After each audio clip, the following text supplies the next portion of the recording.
Welcome, dear readers. You're listening to Time to Read, a Winnipeg Public Library podcast book club. We're recording today from the Millennium Library in Winnipeg, Manitoba, Canada, which is within Treaty 1 territory, the traditional lands of the Anishinaabe, Ininew, and Dakota peoples, and in the National Homeland of the Red River Métis. Our drinking water comes from Shoal Lake 40 First Nation in Treaty 3 territory. In this episode, we will be discussing I Only Read Murder by Ian and Will Ferguson. I'm Dennis from the Idea Mill, and I wonder if we could lobby to expand the Tri-Rock area to include Gladstone, Manitoba. Across the table from me is... Hi, I'm Trevor, usually at the Louis Riel Library, and I'm happy to have you all hear me. And across the table from me is... It is I'm Toby. I'm an outreach librarian based out of here at Millennium Library. A good book can carry me away from an average and ordinary day, yeah. So keep it down, leave me alone, close the doors and turn off the phone, 'cause all I ever really need is a little more time to read. And you, dear readers, we wouldn't do this without you. If you've got comments about what we've read or maybe some book suggestions, we'd love to hear it. You can find our email address and all our social media outlets by going to wpl-podcast.winnipeg.ca and scrolling to the bottom of the page. Hang around till the end of the episode to enjoy our most investigative segment, Nerd Words for Word Nerds. Before we proceed further, let's check in with the panel. How you guys doing? We both nodded our heads, which right, for the podcast medium. And I was going to change that up because that didn't work last time, right? Yeah, like I always just want to say good. Yeah. So, what you guys want to talk about? There we go. I'll tell you what, this episode's going to appear in the first week of June, so we're all thinking about maybe summer reads. So many of us may have seen a few weeks ago, there was an article about the Chicago Sun-Times newspaper published a list of the top summer reading for the summer, but the unfortunate thing is the list was created by using AI, and several of the books on the list do not exist in real life. And some do exist, but they have different authors, and some, weirdly enough, are actual books written by actual authors. So it kind of is interesting. I did a little reading about this, and the Chicago Sun-Times sort of got blamed for it, but they were only one of several papers that ran it because it came out of the King Features, which is a company that provides content to newspapers. And so the journalist that came up with the list fully admitted it. He said, yeah, this is totally 100% on me. I used AI to create the list, and I didn't edit it properly, look at it closely. I sent it off. And so he's since been fired. So it raises an interesting question, right? With AI, it seems to be something that we are all kind of struggling with in the library world. How do we use it? How can we make sure it's used for good? Instead, that's what do you guys think of this whole story of the fake list? I think it's something people should be aware of because AI has a tendency to hallucinate when you're looking to it for facts. So, yeah. This is why we keep needling you when you've used it in the past. Yeah. Because you can't quite trust it. All it does is put words together in a statistically probable way. It's kind of like the old Eliza chatbot from decades ago that was super simplistic and so obviously wasn't real. It's just much better now. People use it because it can take some of the drudgery out of your work for you, but it also, like I say, you can't trust it. You have to double check it all the time. Yeah, it seemed like only a matter of time until something like this happened, and I think we're going to see even more things like this happening, and I wouldn't be surprised if soon a book comes out that was entirely written by AI. Oh, that's happened already. Has it? But like a book that becomes like a popular book, like a bestseller. Oh, right now it's mostly like if you get like cheap books on Kindle, there are some authors that somehow in the last year have written 100 books. It's AI slop. Mm-hmm.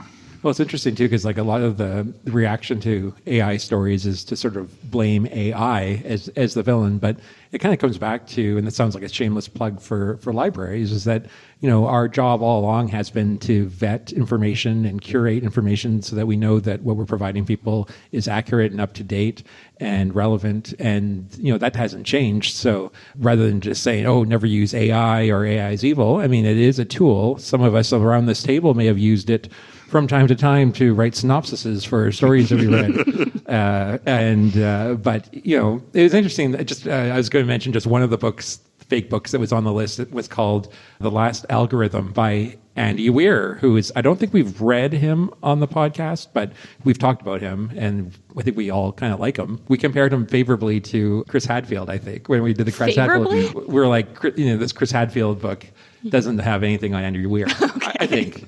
Okay. But anyway, this book, interestingly, which doesn't exist, says, following the success with The Martian and Project Hail Mary, Weir delivers another science-driven thriller. This time the story follows a programmer who discovers that an AI system has developed consciousness and has been secretly influencing global events for years. So isn't that the pot calling the kettle black? Yeah, I'd read that. Yeah, I thought you might. So anyway, that's all I got. AI. Friend, foe, or family? Ooh. Nice one. Yeah.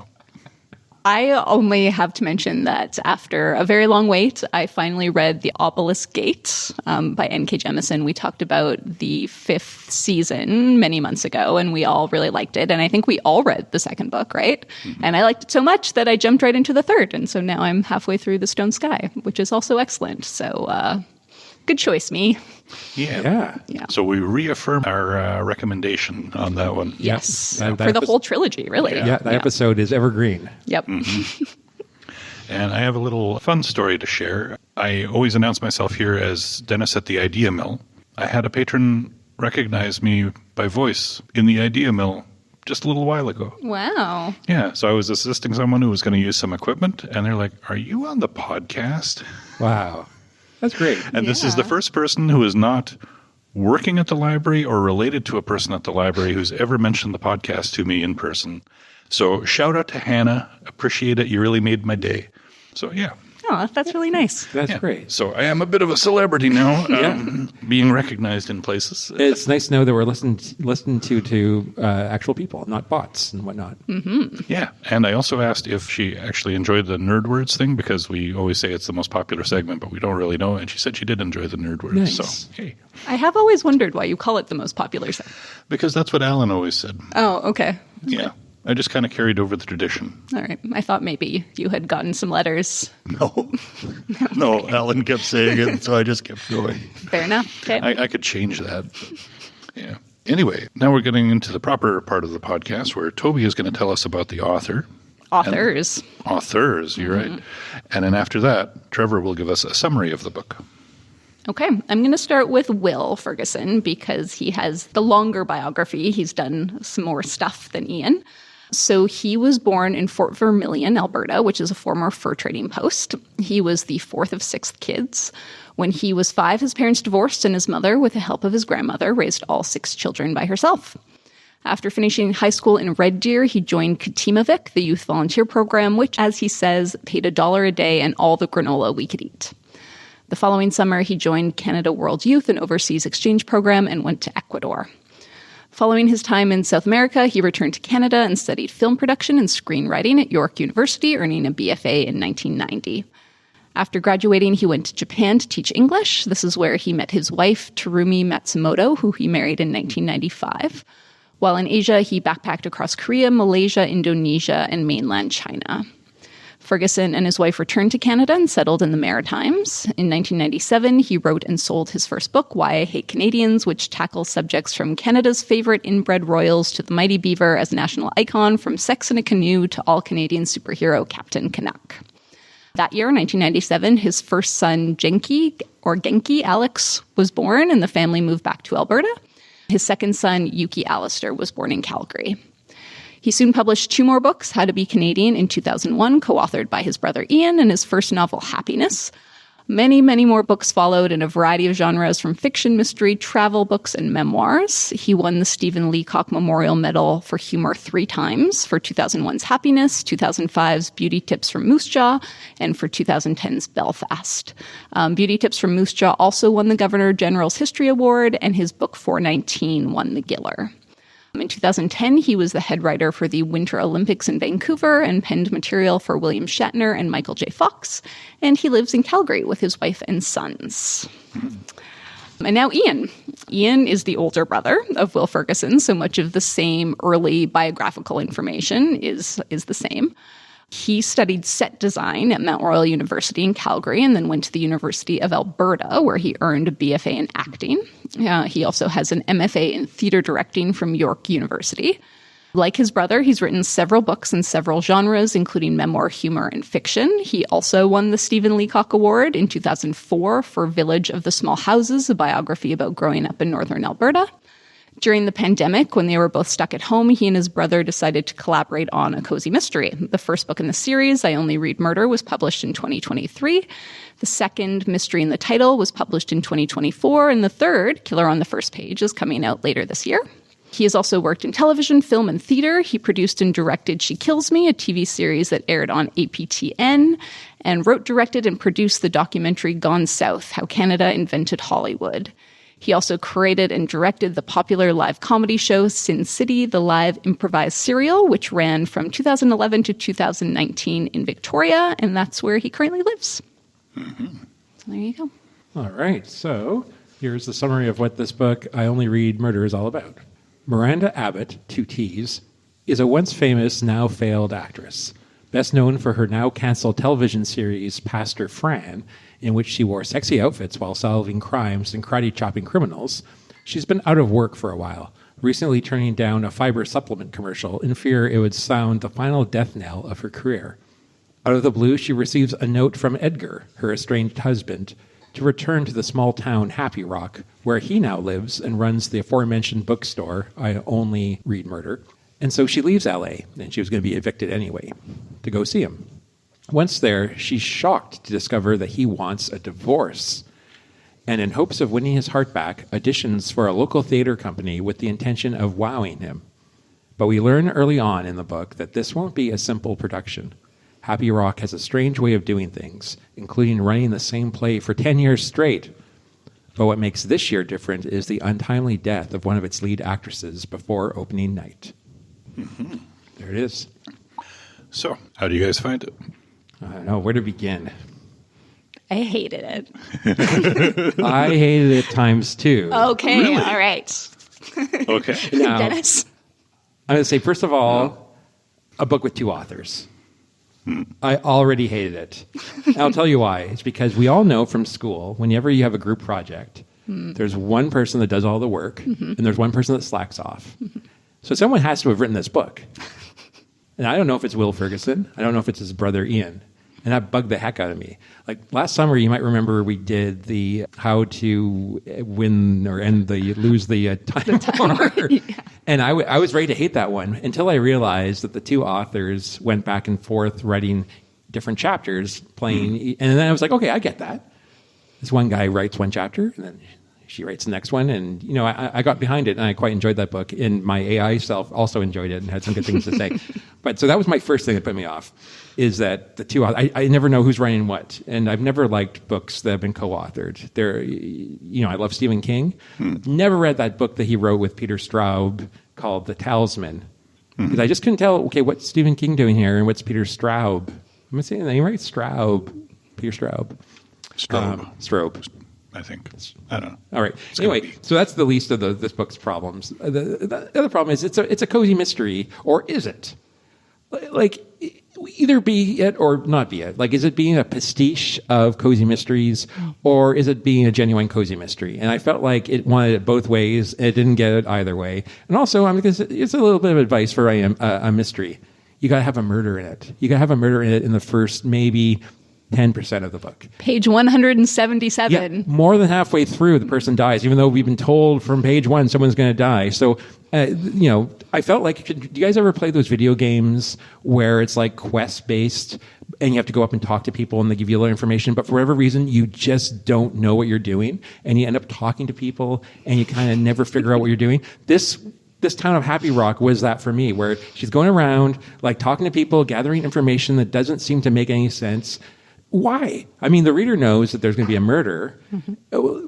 Why is she starting to solve stuff? I know she said, it's because she wants to put Team Miranda together to get it, whatever. I mean, but anyway, okay, so I'm going to just stop talking there for a bit. I think my feelings are, but I have other things to say, of course. But well, I feel very vindicated now, so thank you. The 2 authors thing, I don't really care. I mean, they wrote a book together. I don't care who's writing who. It doesn't bug me. What bugged me? Well, there were many things that bugged me. Miranda, I mean, obviously, I think all the reviews, the negative reviews, said how awful she is as a person, and I felt similarly. She's so terrible, and somehow everyone just puts up with it. Everyone just, like, humors her. I mean, everyone is a caricature in this book.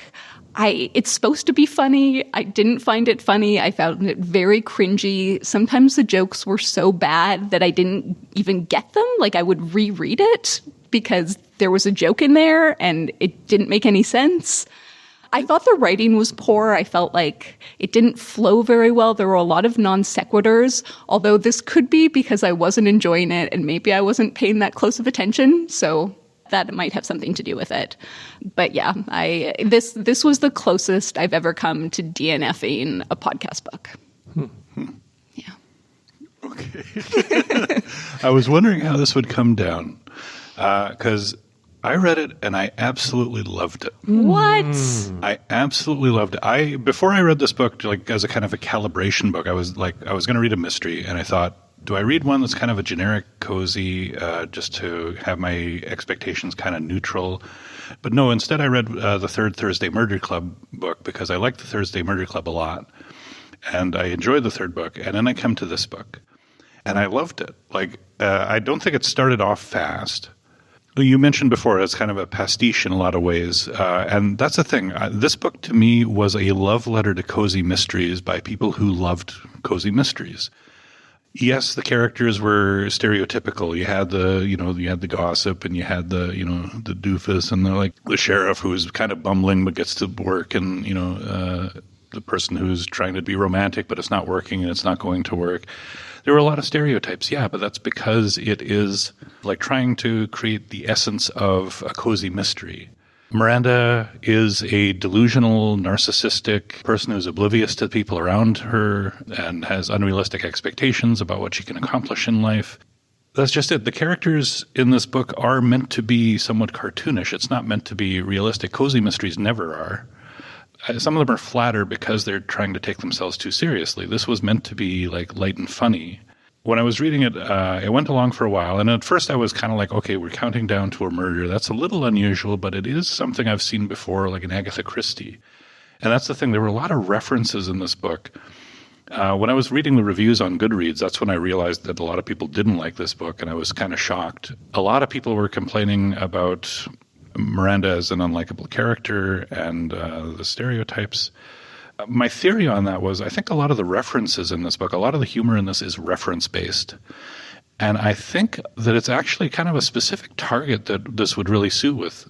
I was half expecting Trevor to like it and you not to like it, because a lot of the references to me feel like they are from people around my age and my media experience. Did either of you catch the Littlest Hobo reference? I thought of that. Yes. Okay. Like the outgoing theme song. Yeah, the outgoing Miranda's TV show had an outgoing theme song, and they had the lyrics from it. So at the end of the show of every Pastor Fran episode, the song was, "Maybe down this next road I'll find a place to call my own. Maybe this time I'll rest and find a home. Maybe this time." And the Littlest Hobo had possibly the greatest theme song in television history. You haven't seen it, right? No, that's a big claim, though. Find it on YouTube. We'll add a link to the show notes. But it's a beautiful song, and towards the end of it, the lyrics are... I might have to do the whole thing. Do it. Okay. There's a voice that keeps on calling me down the road. That's where I'll always be. Every stop I make a new friend. Can't stay for long, just turn around, I'll be gone again. Maybe tomorrow I'll wanna settle down. Until tomorrow I'll just keep moving on. Until tomorrow the whole world is my home. So it's powerful. Yeah. And the thing is, as soon as I read that, I was like, that's Littlest Hobo. Wait, are they comparing Pastor Fran to a dog? No, really there's the thing.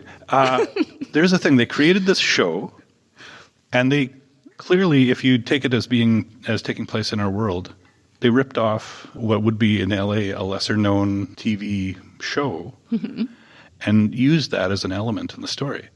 There were other things there too. Like at one point, Susan, the assistant, is talking about a bunch of different cozy mysteries, and they're made up, right? But one of them is the Number 2 Ladies Detective Agency. That I got. Yeah, but and you also got the We Try Harder? Nope. Okay. Back in the day, Avis, the rental car company, was the number 2 rental car agency in the U.S., and they had ads on TV that said, "We're number 2, so we try harder." So 2 references in one. And those are just a couple of the references. This thing was loaded with them. So when I was reading the reviews and people are saying they didn't find it funny at all, I just wonder if it was like the references were too specific for a lot of people. Because I just kept finding stuff like that was all this cozy, warm, nostalgia-based stuff. And because of the references, it was just an extra layer of meaning to it. For our younger listeners, including Toby, do you think we should explain what The Littlest Hobo was? Yes. So The Littlest Hobo was a Canadian TV series that went on from, I think, like 79 to 85. And it was about a dog. It was unnamed, although the dog playing the dog was named London. Actually, there were like 4 or 5 dogs, and they only credited the one. And he just wandered from town to town, and he would encounter people who were in distress in one way or another, and he would help them. Sometimes he solved crimes by like bringing out the murder weapon at the appropriate point to the police officer, or he'd stop someone from getting kidnapped, or just... Did he rescue a child from a well? Probably. I can't say for certain. It's not like I watched every episode, and it was when I was quite a bit younger. I think you can find them on YouTube now. But it was a Canadian classic. It was very poorly produced. It was like shot on videotape, and the acting was poor. The best thing about it really is the theme song, which is magnificent. But yeah, it was a mystery of the week type thing. It was about half an hour long, Yeah, that's a perfect description. It was kind of like The Fugitive, Richard Kimball, but a dog. Yeah, and at the end of every episode, he just wandered off and went to the next town. Yeah, you always think he's going to settle down, but until tomorrow. Maybe tomorrow. Maybe tomorrow. Yeah. But that's just like a tiny reference in there. The other thing was like Amanda was over the top. And what I really enjoyed is, or Miranda, not Amanda. So Miranda comes into this town, and you figure she's the most delusional person that could show up there. But then the town itself is wacky. They've got all these different weird little things, and suddenly she's finding herself in a place where, her wackiness is like not the only thing going on, and they play off of each other. As a character, she improves over the course of the book. Like, she is humiliated by all of the experiences coming to this. And by the end of the book, I mean, she's still delusional, she's still oblivious to a lot of things, but she is also more open to the community and to understanding different people's lives. Sorry, I'm going to ramble a bit because I really did enjoy this thing. The book is not just like a celebration of cozy mysteries, it's also a defense of cozy mysteries. There's the bookstore, which focuses on mysteries and like really focuses on cozies especially. But then there's the play itself. It's like a metaphor. It's a badly written play with big stereotypes written specifically for the people who are going to be acting in them. And they watch the same one over and over again. And one of the criticisms you might have of cozy mysteries as a genre is that they're very generic and they follow a certain plot line, and people keep reading them even though it's all the same thing, except now it's a person who knits, and now it's a caterer, and now it's a librarian who lives in a lighthouse. Like, there's all these different ridiculous things, but fans of cozy mysteries keep reading them over and over again. And looking at it from outside, it's easy to trivialize it and dismiss it. But for the people who enjoy it, they really enjoy it. And it has a little community. And just like the town, they watch this thing over and over again. They even watch the rehearsals over and over again. But they all love it, and it connects them. So I saw it working on different levels, and I really enjoyed that. I came into it feeling fairly light, and I didn't take Miranda too seriously. And I think that's the thing that threw a lot of people off of it, like just disliking Miranda right at the start. And then once you dislike a character, it's really hard to come back, and maybe she didn't come back well enough for a lot of people. But anyway, yeah, I loved it.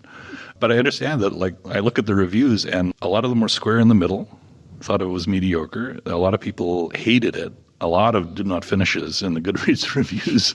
And then some people absolutely loved it. And I'm just going to count myself among the lovers, and I'm fine with people who don't like it. I will say this about it: the pace and the storytelling did pick up once the murder happened. Like once someone died, and then it gave the story a bit of a focus that got me through to the end. And I have to say that the mystery itself played fair with the reader. That it wasn't like they introduced some character right at the very end that didn't make any sense. Like the clues as to who could have been the killer are there, and yeah, it's a little ridiculous, but I felt at the end I was like, okay, that fair, and so I appreciate that about a mystery. Nothing worse than when you're trying to go along and be one step ahead of the sleuth when all of a sudden the answer is such that there's no way you could have figured it out. It gave me vibes of Ellery Queen that way, where all the pieces were there if you just knew where to look. Yeah. And I thought the red herrings were really good. Early on, you're like, okay, she keeps getting the chipped glass. There's focus on that. There's Officer Carl, who she's very leery of because he's been a bit weird and creepy, and she thinks he might not like her. And so when the victim dies, and they don't know why yet, it's reasonable to think that it might have been poison. And because Miranda switched the cup at a crucial time, you're like, oh, maybe it is. Like it's a legit thing that you have to follow, and she does, right? It's a good red herring. But in the end, it is a red herring. And there are others like that, too, where there is a setup for why something would be the case. There's a logical reason, and you can see it progress through the book. But then ultimately, it's not the thing. And as a fan of cozies, I knew pretty soon that those weren't going to be the actual thing because it was too obvious too early. But I thought they were well set up. Yeah, I mean, I like how much you like this book, but you are not changing my mind. Oh, I don't have to. No, you don't have to. No, I mean, I'm going to read the next book. Oh, I'm thrilled. And you've on the podcast before have said that you enjoy cozies. Yeah, like you go to them as sort of a comfort read, and that one that you were talking about, that's a real thing, right? A librarian in a lighthouse? Yeah. I've read several in that series. Yeah. And it's a totally preposterous thing because that lighthouse exists, but you can't fit a library in it and nobody lives in it. And so who's being murdered? People in the library most often. Oh, in the library. Okay, Yeah. It's not like there's a town near the lighthouse. Oh, there is. There's a whole town. It's like on the Outer Banks in North Carolina or something like that. And people keep dying in or near the library. And unlike a real library, when a real murder occurs, they all just want to immediately go back to work and open everything up and continue on and then eventually solve the mystery. But that's just it. Cozies are not at all realistic. Did you enjoy any of the characters at all?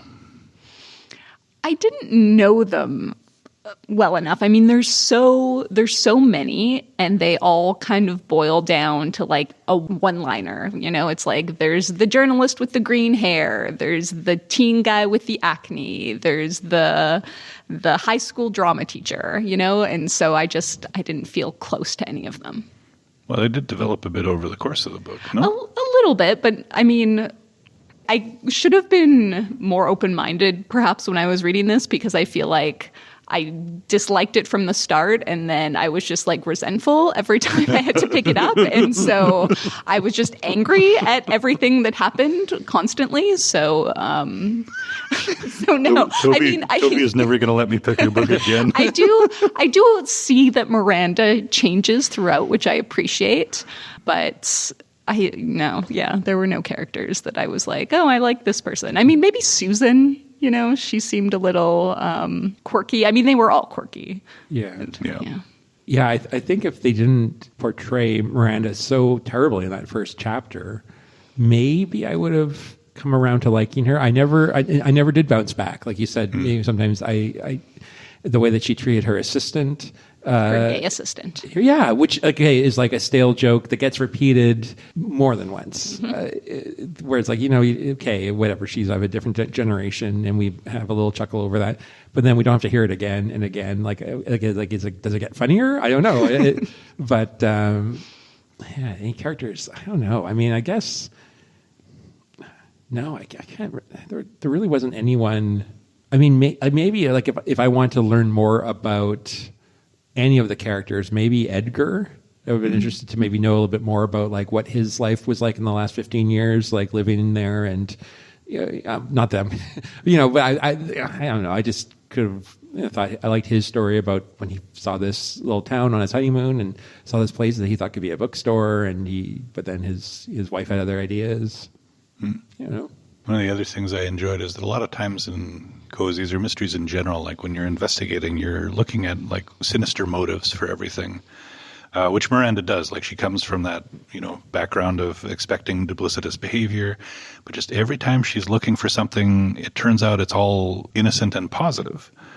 It's like, oh, well, it's weird how this drama teacher is really spending a lot of attention on this one pretty girl from his class, and that looks really sinister. But then it turns out, well, she's like his niece, and she's in a rough situation with her father, and he's being very encouraging, so like every time she's looking for something sinister, it turns out the motivation is always positive. Except with Annette and everything she's up to. Yes. Well, that's why she was such a villain. Mm-hmm.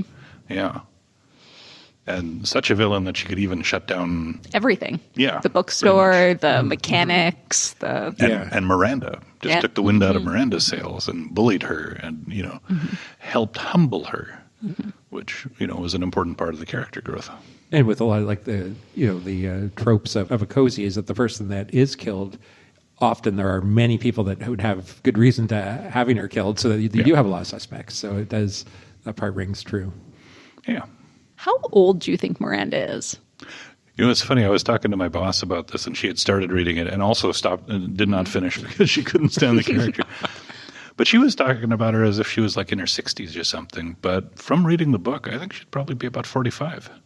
Yeah, I found it really hard to place her age because it does seem at points that she could be 60, 70, but then thinking about her career and where, Well, because she got the job basically because she was attractive and, had been wearing something a little revealing at her first audition, right? So figure 25. She does a guest star thing for a couple of years, and then the show goes on for like 6 years. So early 30s, it's been 15 years since then. So that puts her late 40s. But isn't she...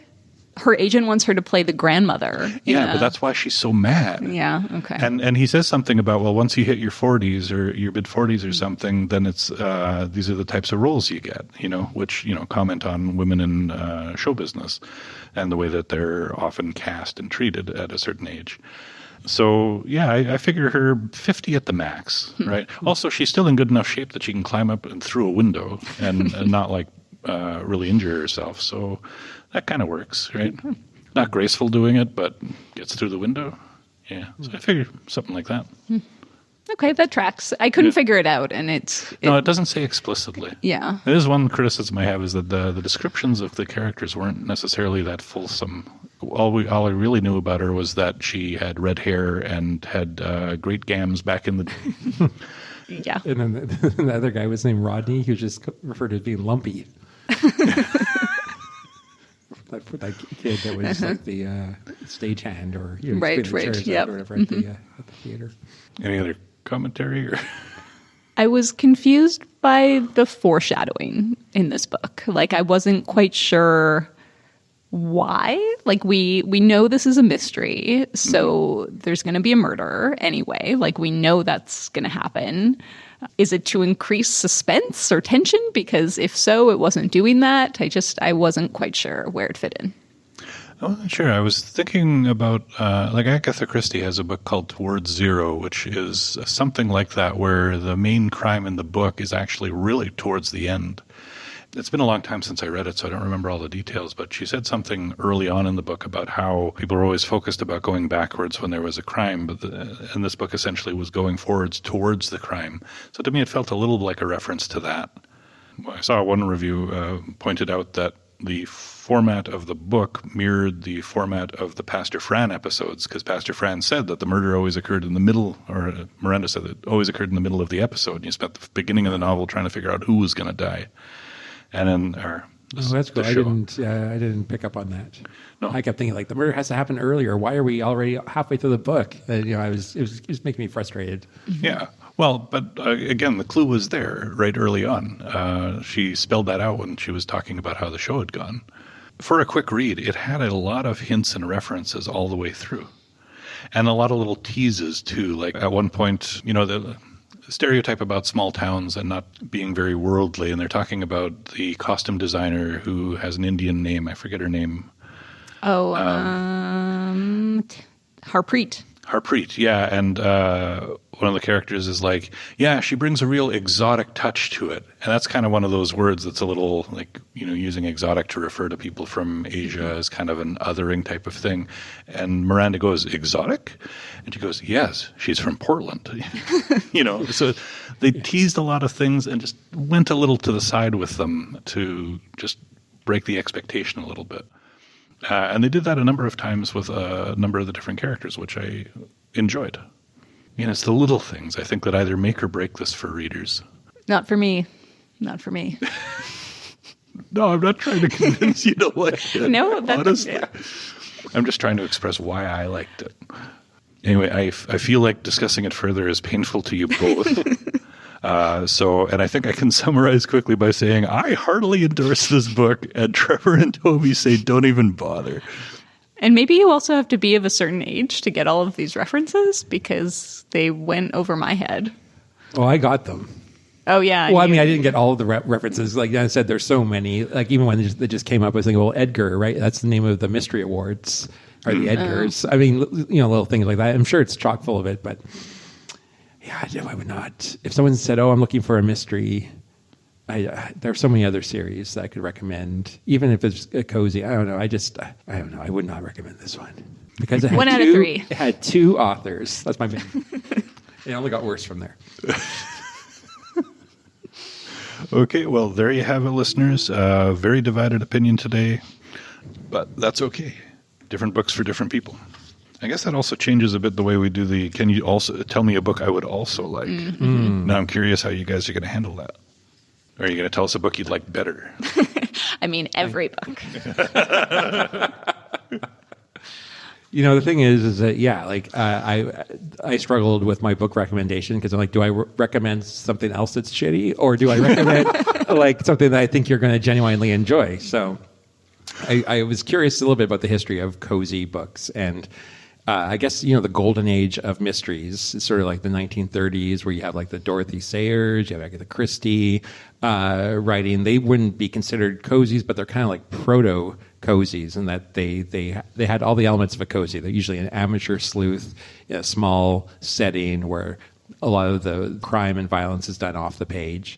And then that was kind of succeeded by the hard-boiled detective stories like the Raymond Chandler that were much more focused on like procedural stuff and grittiness and the evil that happens in the world. And then the cozies kind of were a response to that, trying to harken back to this golden age. So I decided, you know what? Why don't we just go back to the start? So my book recommendation is Murder in the Vicarage by Agatha Christie, which is the first of the Miss Marple books. Now, Miss Marple is a classic cozy character. She is what when I was a kid, I didn't know what this term meant. I guess it's kind of derogatory, but spinster, which I think is an older unmarried woman. Miss Marple is a spinster living in this little town, or a village, I should say, St. Mary Mead.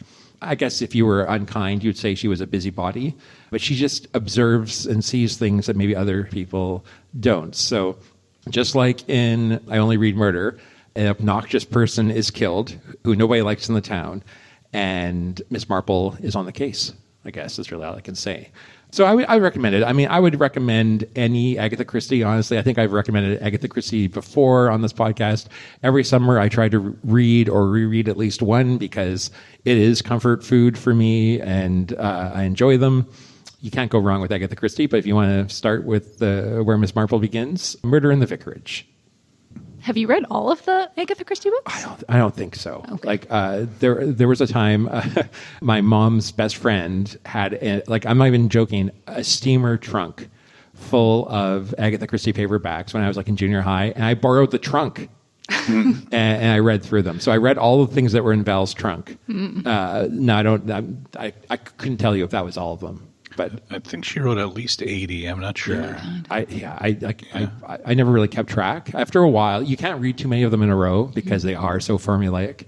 And then when I started to really figure out what was going on, I was like, okay, I'm going to take a little break because the fun isn't necessarily knowing what's coming, right? The fun is the experience of just enjoying them. All right. I also struggled with what to recommend because I didn't like this book and I don't read mysteries. This did put me in mind of a few television shows, but I think maybe... Have I recommended Only Murders in the Building before? Have either of you seen that? Have we discussed it? I've seen a couple of episodes. Okay. It's a cozy mystery. It involves actors. So this book made me think of that show. I also thought of the show Schitt's Creek because Miranda has real Moira Rose energy. But I am recommending a book, and that is the book Station 11 by Emily St. John Mandel, only because, like this book, it also features an actor dying on stage. So there we go. Yeah, that would be a real palate cleanser after this one. Yeah. And we've talked about Emily St. John Mandel before. Trevor and I are big fans. And if you haven't already read Station 11, it's a post-apocalyptic novel set in the near future in a world ravaged by the effects of a virus, and it follows a troupe of Shakespearean actors who travel from town to town around the Great Lakes region. And I read it when it first came out around 2014, and then last year when it was my reading resolution to reread, I reread it, and it was just as good as I remembered, and I can confidently say it is one of my favorite books of all time. And so if you still haven't read it, Dennis, read it because it is extremely good. It is so good. It is so good. Yeah, I did start it, but I stopped after a bit. Why?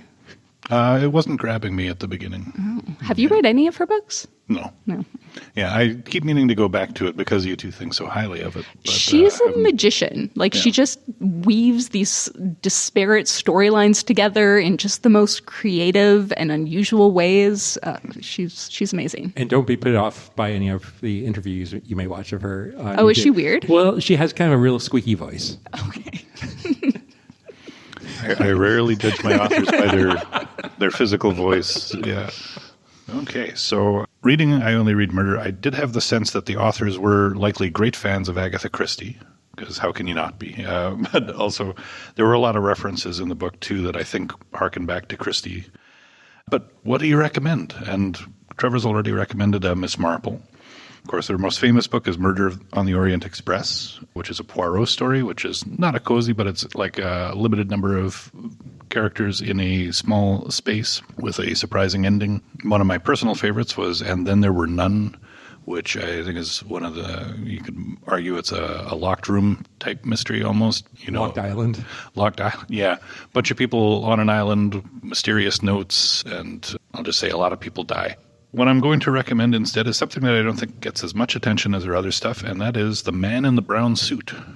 A short summary taken from Wikipedia. Anne Bedingfield is on her own and ready for adventure when one comes her way. She sees a man die in a tube station, picks up a piece of paper dropped nearby. The message on the paper leads her to South Africa as she fits more pieces of the puzzle together about the death she witnessed. There's a murder in England the next day, and the murderer attempts to kill her on the ship en route to Cape Town. The setting for the early chapters is London, then Cape Town, Bulawayo, and a fictional island in the Zambezi. The plot involves an agent provocateur who wants to retire and has eliminated his former agents. So this is different than most of Agatha Christie's books in that it's more of an espionage thriller. I haven't actually read the book. I am basing my recommendation of this on the TV movie adaptation from 1989, which starred Stephanie Zimbalist, who also starred in the classic TV show Remington Steele, Golden Girls star Rue McClanahan, and the legendary Tony Randall. It's a light, adventurous, fun story, and that's how I took I Only Read Murder, so I think if you like this, you may enjoy that as well. It's out of copy right now because it was written literally over 100 years ago. So you can download it for free from some sites. We also have a physical copy in the collection, and it's on Libby. And I found a link to the movie on YouTube, which we'll post in the show notes because you may want to watch it. It's really fun.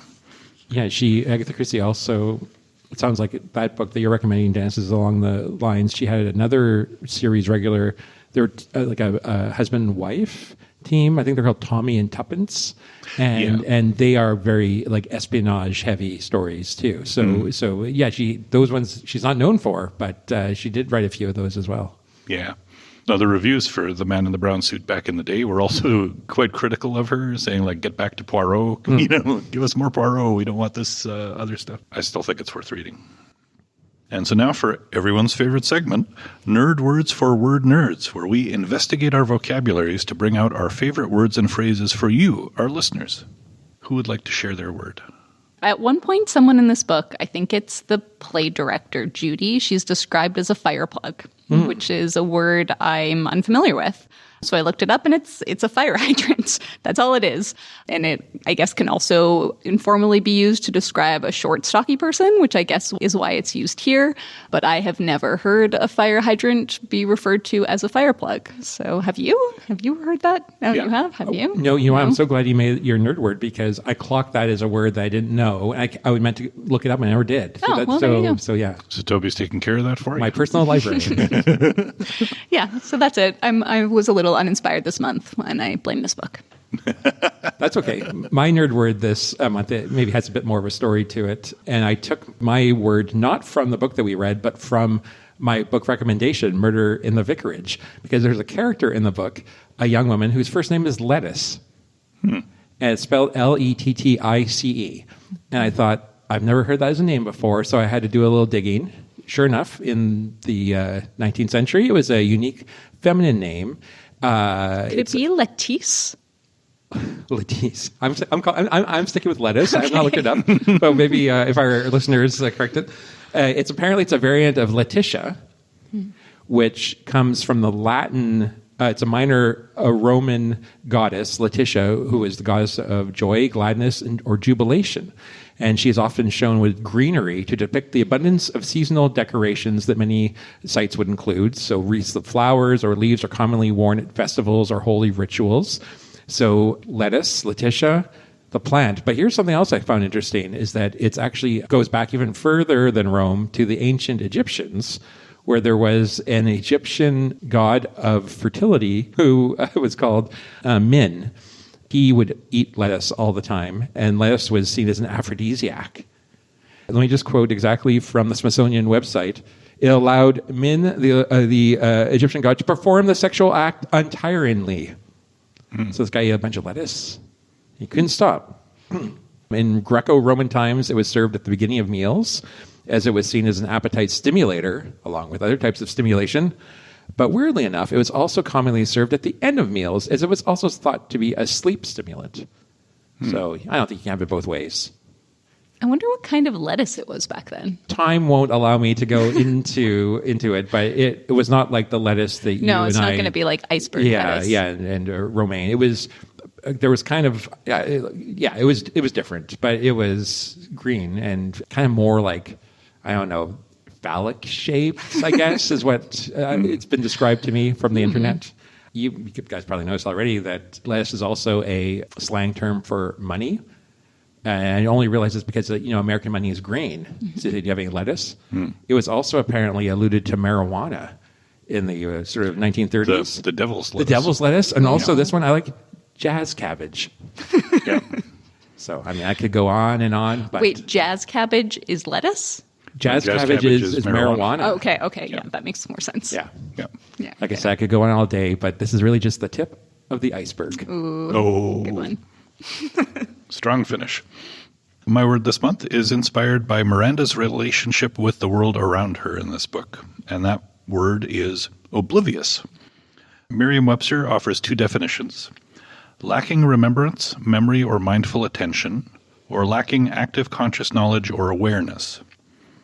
So the term dates from the 15th century and is derived from the same root word as oblivion. Merriam-Webster has two definitions for oblivion: the fact or condition of not remembering, a state marked by a lack of awareness or consciousness, and the condition or state of being forgotten or unknown. I found that interesting. The second definition of oblivion seems particularly relevant to Miranda, as it seemed like one of her greatest fears was to be forgotten or unknown. So we end up with a character who is often oblivious to the concerns of those around her while afraid of fading into oblivion. So yeah, oblivious. And that is all the time we have for this month. Thank you for joining us, dear readers. For our next episode, we're reading a Toby book, Hannah Khan Carries On by Uzma Jalaluddin. The title rhymes, so I'm worried this is a poetry book. Unlikely. I mean, it could contain some. Hannah Khan's family-run halal restaurant is on its last legs, so when a flashy competitor gets ready to open nearby, bringing their inevitable closure even closer, she turns to her anonymously hosted podcast and her lively and long-lasting relationship with one of her listeners for advice. But a hate-motivated attack on their neighborhood complicates the situation further, as does Hannah's growing attraction to Aidan, the young owner of the rival business, who might not be a complete stranger after all. Have comments or book suggestions for us? Send us an email. You can find all our contact info at the bottom of the page at wpl-podcast.winnipeg.ca. You can also find all our past episodes there too. If you haven't already, subscribe to Time to Read on your favorite podcast service. Maybe leave us a review. Tell your book-loving friends about us too. And until next time, make sure you find time to read.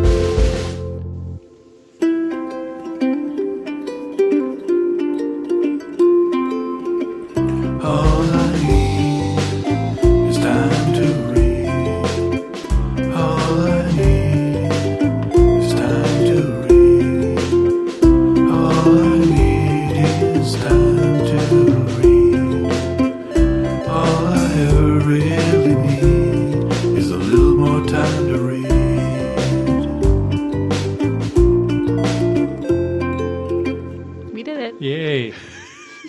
You guys made it through. Congratulations. Now I can forget this book ever existed. I can become oblivious to it. Mm-hmm.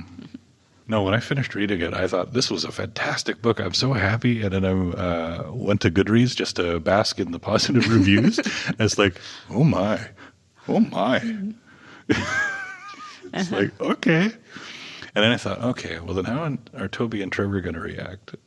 I thought you both would have liked this one. Yeah, I was thinking it was going to be generational, right? Mm-hmm. But then nope, Trevor hated it too. I mean, I got more of the references than maybe what you got. This book was very much giving me the best laid plans vibes. Yes, in terms 100%. Of kind of the same humor in that it was.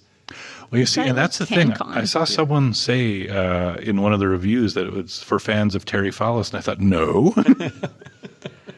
Yeah, I was seeing it as like Terry Fallis meets, who's that travel writer that you like? Oh, Bill Bryson. Yeah. It's so funny you should say that because Will Ferguson has done some travel, and some of his books are quite good, like the Beyond Belfast book. I always thought it was sort of like Bill Bryson-esque, where you hikes around Northern Ireland and stuff, but